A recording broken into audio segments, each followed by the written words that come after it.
back with four-time guests now. Andy Erwin, busy man this year, 2024. Thanks for chatting with me.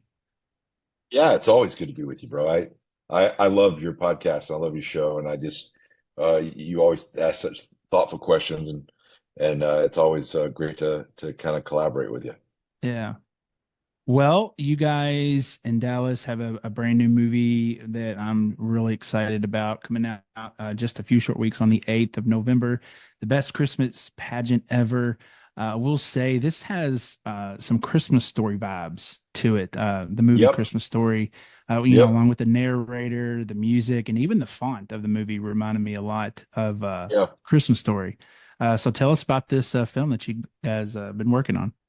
yeah. This one was amazing to kind of bring to life. So Dallas is a longtime friend, and we've known each other for years, and so he had obviously everybody knows him from The Chosen, um, being the creator of that. But he had the Christmas classic book, Best Christmas Pageant Ever. His wife brought it home 20 years ago after a trip to Pottery Barn. She just on a whim bought the book in the checkout line. They read it to their family. It had Dallas in tears by the end of it, and he said, "I've got to make this movie." So he chased the rights to it for a decade and a half, and he finally got the rights to it and brought it to us and said, "I want to make a Christmas classic." He's like, "I want it to be in the vein of something like A Christmas Story or It's a Wonderful Life. I want it to be one of those ones that you watch every year at Christmas. I want it to feel stylistically like a Wes Anderson film collaborated with a Norman Rockwell Christmas card." And Hmm. he's like, "And I want to kind of bring it to life in a way that you don't expect. I want it to be funny. I want it to have heart, and I want it to be something the whole family can watch." And after hearing that, we're like, "Well, we're totally in, absolutely." So we took it to Lionsgate. Lionsgate flipped out about it. We decided to do it together, and so Kevin Downes and my brother and I, we all produced it for Dallas, and Dallas directed it, and it's an amazing film with Yeah. tons of heart, tons of charm, like really earned laughs, and a cast that is stellar. So everybody's gonna love it. Yeah. Yeah. I could totally see this movie like in a few years from now being, on the rotation of Christmas movies on Freeform or whatever station, just Sure. because it's one of those nostalgic films that will last for a very long time. And so Right. I remember reading the book when I was little and seeing the play. The original book was by Barbara Robinson, and what were some of the challenges and opportunities that you guys maybe faced while making this film? I think the challenge was um it needed to be legitimately cold because we needed snow. Yeah. So we filmed it in Winnipeg in January. And on paper, Winnipeg in January sounds like a great idea. Like they'd be like, "Oh, it's gonna look like a snow globe. It's gonna be beautiful." Winnipeg is cold. I mean, I'm talking like I've never been that cold. It's a whole nother level of cold. And up there, they act like it's no big deal. Like their crews, I mean, it's out like -15 with wind chill, and their crews are like, "It's fine. Let's go ahead and get a cup of hot cocoa and get to work." And I'm just sitting there like, I'm not okay. Um, so that, and then secondly, uh, to have a cast of this many kids was a daunting undertaking. And so when Mm. when Dallas decided he wanted to do it, it's all about the kid actors. And we kind of got to work finding the right ones, and every single one of these kids is perfect. They are just they're stars. And so we just kind of gave them the keys to the car, kind of in Goonies fashion, and said, make it fun like the heart of a child. And they did it. They did it. They brought it to life. Yeah, tell us about this cast. What was the process of that? And I mean, you guys have one of the coolest, actors in this movie, Lauren Graham. And Yeah. I was introduced several years ago. My wife watched Gilmore Girls, and she said, Yeah. "Jacob, you have to watch it." And I said, "No, I don't." And then I ended up watching the whole series within 6 months with her, and so I know Lauren. She's a great actress. And so how did all that come about? Lauren is she's iconic. Um, and her voice and just kind of her, way that she hems and haws and just kind of starts and stops. It's just like it's like a cozy blanket. Like you hear her voice and it's like an old friend. And because so many people do know her from Gilmore Girls, and that has such a cult following. And then I loved her on the show Parenthood, which Mm, also has its own cult following. You know, when she kind of ended up on set, and she's the narrator for the whole story, kind of in Christmas Story vibes. She's kind of the perspective of the audience and then at the end she makes a kind of a beautiful surprise appearance at the very end of the film. And it makes sense why. Um, but Lauren, when she was on set, like I got a little starstruck. Like yeah. I was just like, that's Lauren Graham. I mean, she's an icon. And so she just, when she joined the cast, it took it to another level. And then we've got Pete Holmes, who's a comedian that I love. There's the comedians that I love the most right now are Nate Bargatze and Pete Holmes. They're just both hysterical. Um, and Pete, I literally don't think he says more than three words without at least one of those three being funny. And so he's just constantly just on and super charming. And so he plays the father in this story. And then the mother, Grace, who's kind of the hero of the story, is played by Judy Greer. And I've loved Yeah. Judy Greer for years because she always does. Judy Greer can melt down with the best of them on film. And she always has such amazing earned kind of human anxiety that leads to amazing heart. And that's kind of her Mm, thing.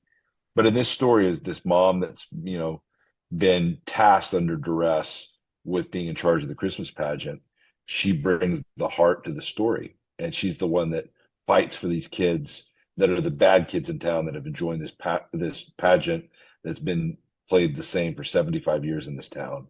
She is the one tasked with saving the pageant, and ultimately these kids make the best Christmas pageant ever.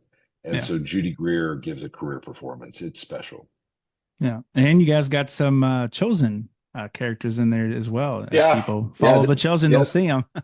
That if you watch, and I won't give away which ones are in there, Yeah. uh, but if you watch the film, you've got some familiar chosen faces, Yeah. um, and unlikely roles that are kind of against type from what you know them in the chosen. So Dallas really wanted to sprinkle those in for fans of the chosen to be able to kind of see it and have some Easter eggs. So I you're in for mean, some treats. for Dallas to land some of those actors from the chosen, that's huge. I mean, I don't know how in the world he Yeah. got them, but Yeah, yeah, he's got some ends there. I think it's like, hey, I'm giving you some good work, so throw some right. work back our way.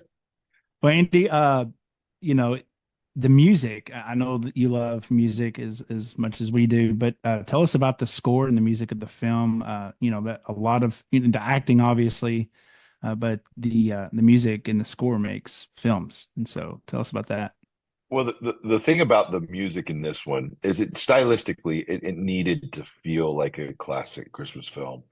So we kind of built out, a lot of the classic tunes that throughout it. But the kind of the secrets, one of the secret sauces that Dallas has is his collaboration with his composers.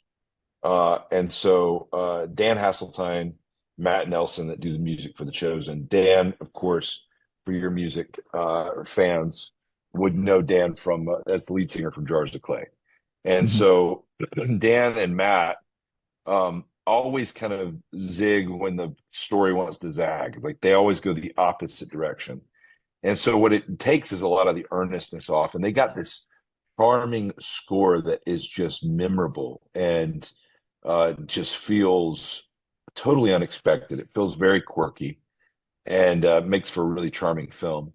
And then to kind of cap it off, we needed, an artist to do the credit roll song at the end. And so we wanted a mainstream big artist and to do kind of a Christmas cover classic. And so we went through the list of potential ones. And so Dallas and I were, and Brandon Gregory, he's the president of Kingdom. It was Brandon's idea And he's like, let's find, some options. And so we were going through all the options, and then all of a sudden we came across that morning, Blake Shelton had been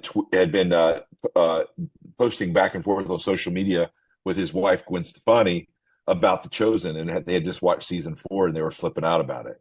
And I'm like, hey, we got a Chosen fan.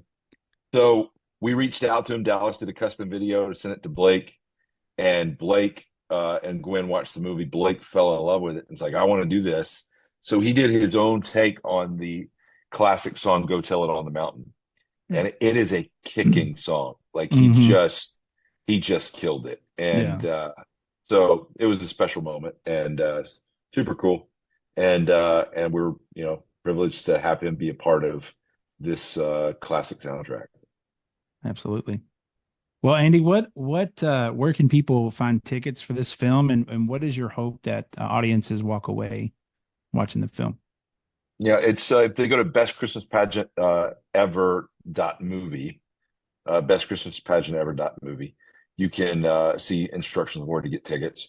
It opens everywhere November 8th. It has a special sneak peek screening November 2nd, where on that one on the 2nd, they're going to show the first scene of season 5 of The Chosen before the movie starts. So if you really want to kind of do the Uber fan experience, come to the early screening, and then it opens everywhere November 8th. So get your tickets now.